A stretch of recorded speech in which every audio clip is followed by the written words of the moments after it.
Cryptocurrency nanti akan menjamur ya, karena di balik cryptocurrency itu ada yang namanya teknologi blockchain ya. Nah, itu akan menggantikan atau digitalisasi berbasis blockchain. Nah, selama ini kan hanya digitalisasi. Nah, sekarang ada namanya digitalisasi berbasis blockchain. Jadi nanti semua lini atau semua segmen akan di-blockchain-kan. Nah, tentu karena semua akan di-blockchain-kan, tentu akan ada suatu pekerjaan yang dibutuhkan ya. Nah, pekerjaan-pekerjaan yang di-blockchain itu berbagai macam ya. Ada yang namanya web developer, ada yang namanya crypto programmer, yang mana akan menggunakan bahasa pemrograman ya, dari yang namanya C++ sampai Solidity ya, Solidity programming. Terus ada namanya data scientist, terus ada yang namanya web designer, terus analisis keuangan, dan mungkin juga ada namanya jurnalis kripto. Jadi seorang jurnalis yang tentu hanya memberikan info tentang cryptocurrency.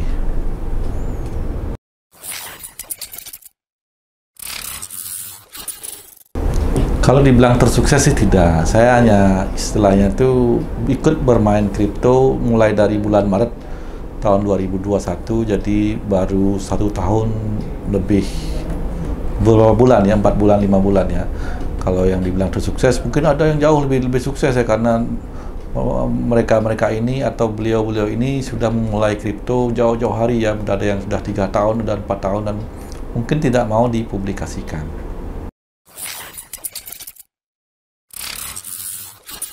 Saya sebenarnya ingin mengedukasi ya, memberikan edukasi kepada masyarakat ya, agar mulai melek terhadap cryptocurrency dan mulai berinvestasi ya di cryptocurrency, tidak hanya di dunia saham ataupun di dunia emas ataupun properti, tapi cryptocurrency atau crypto aset juga bisa diinvestasikan.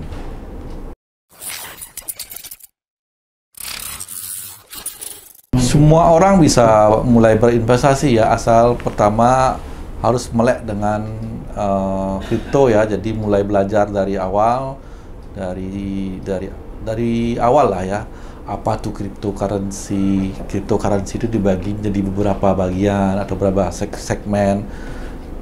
Dari sana kita harus mulai tahu. Jadi sudah mulai tahu apa tuh kripto, dari mana, proyeknya apa, dan setelah itu dari proyeknya itu apakah proyek itu sudah mulai berjalan atau sudah melalui tahap akhir. Dari sana kita harus tahu. Nah, setelah itu baru kita mulai berinvestasi.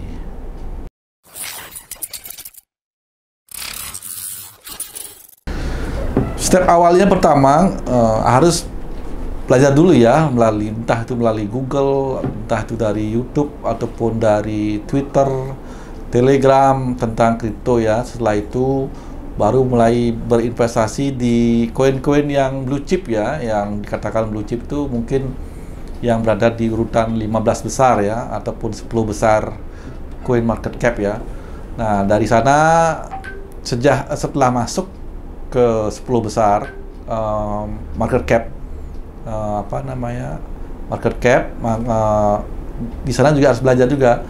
Mulai belajar, oh gini kenapa koinnya bisa naik, kenapa bisa turun. Nah, seiring dengan berjalannya waktu, setelah kita mulai pede, baru kita mulai berani mengambil yang sedikit berisiko ya, yang mungkin yang koinnya market cap-nya itu 100 besar misalnya, ataupun 1000 besar. Nah, setelah sudah pede dari 1000 besar, baru mungkin berani yang lebih berisiko ya, kayak koin micin misalnya. Koin micin itu sangat berisiko ya, bisa 1000 kali ataupun bisa 1 juta kali kenaikannya, atau bisa juga rug pull atau scam. Jadi kita harus tahu dulu risiko yang akan dihadapi.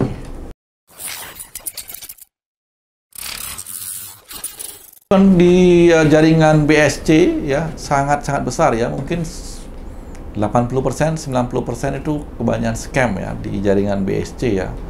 Nah, itu harus kita sadari, harus kita ketahui juga melalui scan, ada namanya SafeScan, ada yang melalui CSS atau yang lain.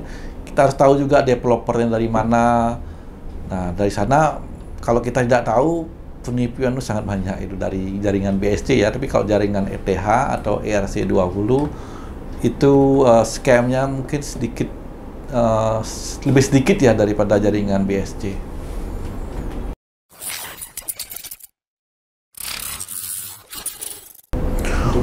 Untuk saya ini belum ada ya. Saya hanya ikut di Telegram ya, beberapa Telegram. Di sana saya juga memberikan rekom atau memberikan saran juga, edukasi juga. Tapi ya kita juga harus belajar sendiri ya karena kebanyakan itu semua informasi ada di entah di YouTube, entah itu di Telegram, semua ada di sana. Jadi kemandirian di sini yang sangat diperlukan.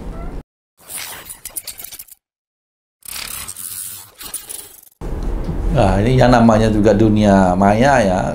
Kita tidak serta-merta harus percaya 100% ya. Ya bisa itu istilahnya ya, kalau kita sudah terjun di kripto, kebanyakan orang pasti percaya karena mereka sudah tahu bagaimana kripto naik turunnya itu seperti apa. Satu hari bisa 1000% atau dalam seminggu bisa 10.000% itu bisa terjadi. Jadi kalau orang-orang yang tidak percaya seperti itu ya mungkin belum mengenal kripto atau belum terjun kripto secara langsung.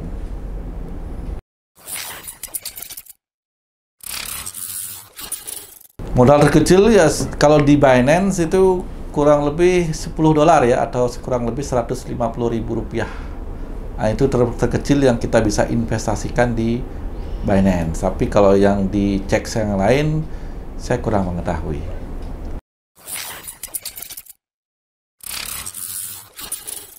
Penarikannya bisa, kalau kita mempunyai akun di Binance ya, penarikannya bisa langsung kok, dijual melalui peer-to-peer ya, langsung ditarik dan semuanya lancar-lancar saja dan aman.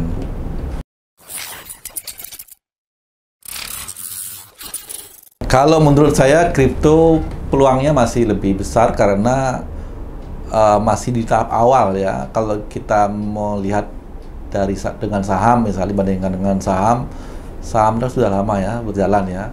Nah, itu pergerakannya juga masih dibatasi ya kalau di Indonesia ya. Kalau ARA atau auto reject atas itu masih dibatasi dari 20% sampai 35% ya kenaikannya. Sedangkan di kripto kenaikannya tuh bebas ya, bisa 1000% sehari, bisa 10.000% pun bisa. Jadi tidak dibatasi. Jadi menurut saya kripto itu peluangnya sangat besar bagi orang yang punya tingkat risiko yang tinggi ya. Kita kalau ingin, kan setiap orang profilnya berbeda-beda, ada yang ingin yang bermain aman, ada juga yang ingin yang risikonya lebih tinggi. Tentu kalau risiko lebih tinggi, tentu rewardnya juga jauh lebih tinggi.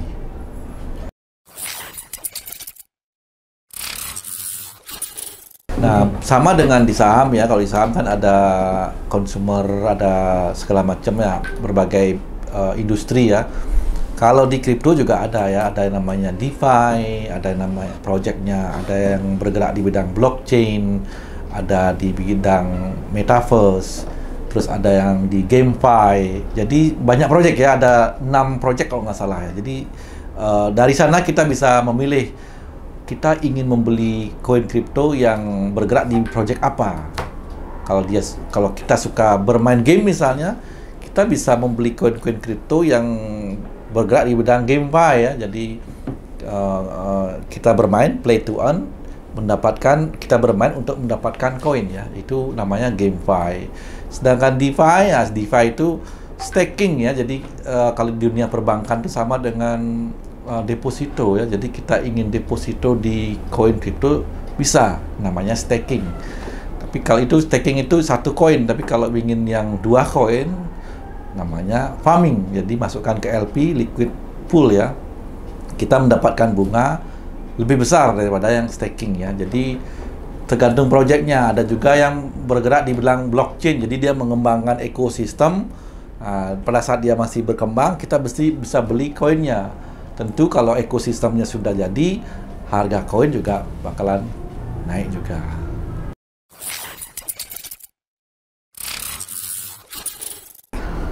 Setiap orang tuh berbeda-beda ya. Ada yang dalam waktu seminggu sudah mengenal kripto, paling tidak dasar-dasarnya sudah tahu. Ada juga yang 2 minggu, ada juga yang berbulan-bulan. Jadi tergantung kita sendiri. Apakah mereka sudah punya basicnya tentang investasi atau tidak. Tapi kalau orang itu belum punya basic tentang investasi, tentu memerlukan waktu yang lebih lama daripada yang sudah mempunyai basic tentang investasi.